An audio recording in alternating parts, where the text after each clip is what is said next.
So we start things off on the Japanese side with two girls from AKB48. One, Nanako Ikumi, is dubbed one of AKB's top singers, and one, Oda Erina, is dubbed one of AKB's top dancers. So you'd expect there to be an above average performance.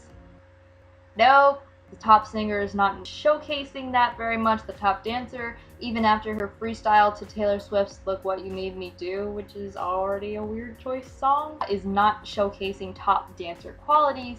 And after seeing their performance, I immediately thought, if they're considered the top, I'm very worried for the rest of the AKB girls.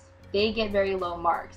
Meanwhile, off on the wings, before the judging happens, the AKB girls are like, oh, they did so good, they're gonna get high marks. It really highlights the cultural differences between Korean and Japanese with the pop training. So we get some more performances, including one from a group of 5 girls that boldly choose to do a 4-minute song in Korean. They knew that they were gonna go on a Korean show, so some of them wanted to, I guess, impress the Koreans by showing that they can be versatile and do Korean songs. It's not the best performance ever, but I do give them credit for trying. So along with the training difference, it's very clear from all the AKB girls being impressed with their members' performances that there is a difference in perception. Like how the Japanese girls think that HKT's performance of their own song out of sync will earn them A's. It doesn't. There was one girl who sang first, she looked dead. Like, she just looked like she didn't want to be there. And for somebody in that group, I think it was Aoi, who was like, well, being a J-pop idol is about being cute and interactive. That girl was DOA. She just gave up. There were some girls who really did exude energy and tried, but it was just odd to see them perform their own song that badly. 2 girls get D's while the others get F's, and the whole time Sakura, who is also an HKT member, looks mad. She looks so mad. You can see steam coming out of her ears, like she's mad. I do really feel bad for the Japanese girls, but at the same time, like, especially for some who have been in this business for so long, like, I feel like you have to kind of steel yourself a little bit. Some of them are even aware of how, like, spot on choreography and singing in K-pop is, and if they don't feel that confident, like, they're more than likely going to get called out for it. I feel like they should have kind of braced themselves better for negative critique. A commercial break, and then it happens. My #1 Japanese girl to get into this group appears, Yamada Noe.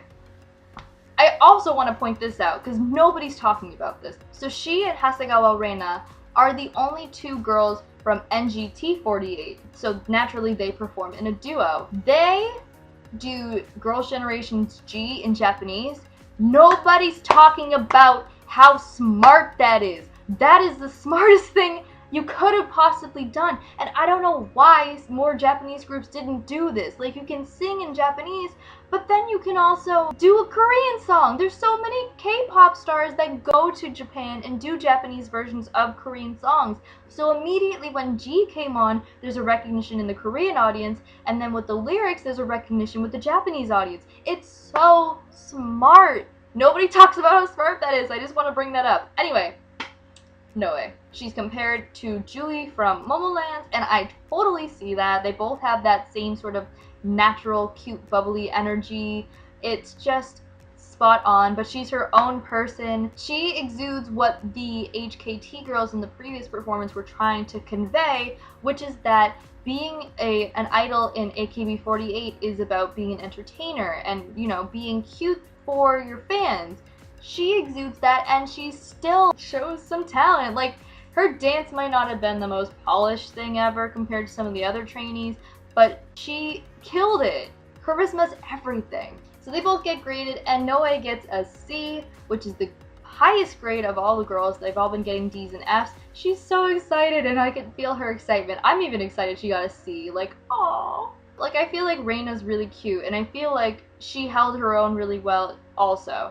Obviously overshadowed by Noe, but I'm rooting for her too. So along with this, we also get a segment of good dancers, but not just good dancers that look like celebrities. So we get Sohye lookalike Do-ah, and we get Sunmi lookalike Soyeon. Naturally, for Soyeon, who looks like Sunmi, they play Gashina, which she murders so good. And from Do-ah, Okay, who picks the songs that they freestyle to? They don't make sense. The Gashina one was perfect, like that was set up perfectly. But for Doa, who is 15, they choose a song about a girl who wants to bounce on some dude's thing to make him her baby daddy. She's 15! Like, it's in English, but it's so weird. The choices are so weird. Taylor Swift, Ricky Martin, freaking this song, and they use it twice. It's just, ugh, so skeevy. Like, you're watching a 15-year-old dance to that song and you just don't feel clean. Anyway, they both get A's. Good on them. We also get a look at vocalists, which Soyu has been lamenting that there have been none of. We get 2 RBW trainees, which is the company that houses Mamamoo, so the expectation for that's already high. And we get 2 trainees from FNC. Again, expectations are high. So RBW performs, and Na Goyeon is the standout. Her vocals are amazing, so you can see the clouds part and sunshine because finally there's a good singer. She gets an A. And then we get a good singer from FNC, and then Hongki similarly looks up at the sky and sees divine intervention, and there are good singers in this competition after all. And this girl, Haeyoon, she's arguably the best vocalist of the bunch. We also get a performance from the 3 Starship Entertainment trainees, and the tensions are high because Soyu is in that company and they're representing the company, so they better be good. I think it was her personal influence that kept them from getting A's. Like, because you're in my company, I feel like you can do better, so you're all going to get B's. Like, that was weird. I felt like one of them should have gotten an A. It didn't make sense to me that all of them got B's. I get to talk about this one.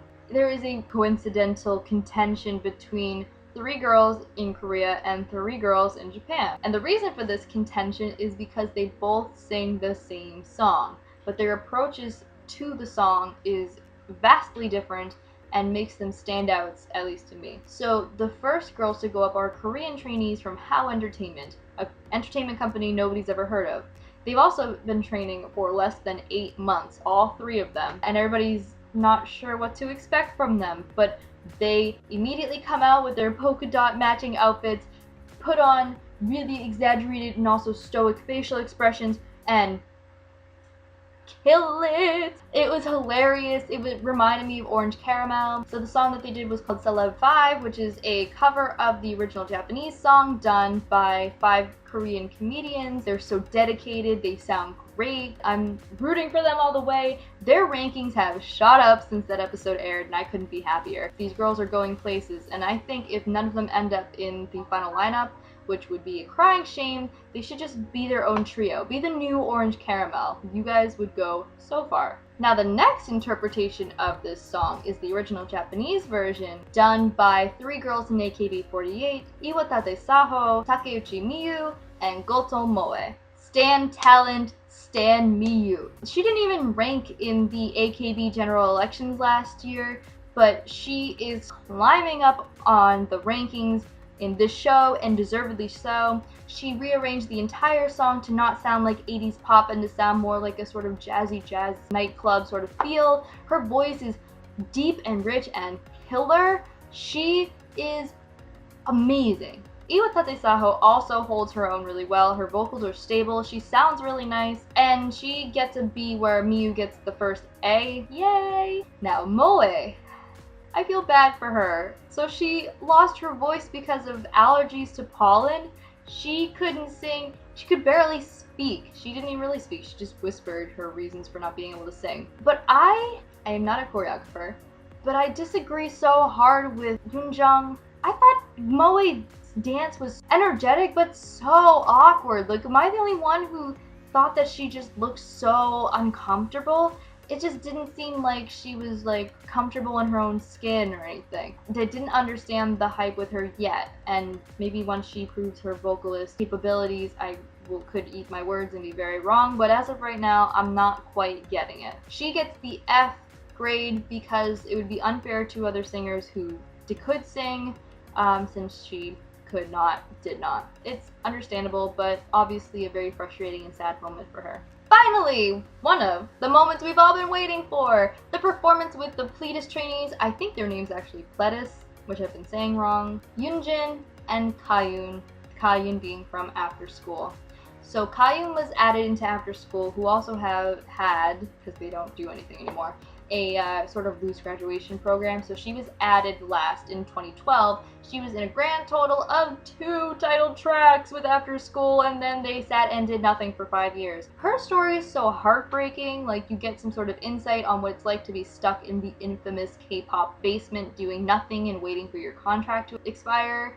And she was upfront and honest, and like, you know, I thought it was okay, but it's really not okay, and I'm not okay. This is her last shot, and for her at 24 years old to feel like this is her last shot, it's heartbreaking. Again, I don't know why her CEO being one of the people who runs the careers of the winners is a positive thing, considering what he did to not only Kayun but also Newest, but Yoonjin and Kayun kill it with Havana, which is like the millionth K-pop cover of Havana I've seen K-pop idols do, but they really do well. Kayun shows that her training hasn't necessarily gone to waste like she feels it has. She gets an automatic A, while also having a very touching moment with one-time judge Kahi, who I totally forgot was even in the episode until this point. Kahi actually was not in After School when Kayun was, but because they're both in the same group technically, or were in the same group, there's a sort of unspoken bond between them. Kahi acts like a total motherly figure. It's a harsh reality that a lot of companies just mismanage their idols, and it's really sucky to see a physical representation of the effects of mismanagement in Kayun. So I'm absolutely positive she's going to end up in the final group. We'll see, but if not, she deserves something. Give her something. Give her something. Oh yeah, finally we get teased with the Sakura and Jurina performances that I've been wanting to see, and then, oh, just kidding, it's in the next episode. To be continued. Anyway, that was the recap of Produce 101, Produce 48, episode 1. Let me know how you feel about the show, the kind of messiness of it, the messiness of Mnet's editing. It's already showing in some places if you can spot it. It is everything I've been wanting from a show. I'm super captivated. I'm totally invested. I literally have like a list of the girls. I've got like starred ones for who I want to be in the final lineup so far. We still haven't seen like half of the girls perform. Half of them haven't even gotten grades yet. But what did you think? Are you excited? Are you rooting for somebody? Who did you connect with the most? Who do you feel for the most? Who do you think got robbed of a good grade or got robbed of a bad grade? Any opinions? Let me know in the comments below. I have been dying to talk to people about this show, and I feel like this is the best platform to do that. Thank you guys so much for watching. I hope that with all this exposition I had to do that I don't have to make this long of a video again, but I wanted to, you know, say thank you for people who stuck around, and also just explain the show itself, or if you're not familiar. And I will try my damnedest to make sure that this is a series I stay consistent with and update every week. If you want to check out the show, again, the link for the subtitle version will be below. I highly encourage you at least watch the first episode, but really you can totally just skip the 30 minutes of them picking chairs. Like, it's so not worth your time. It's really not. But thank you guys very much again. I will see you soon with episode 2. Bye!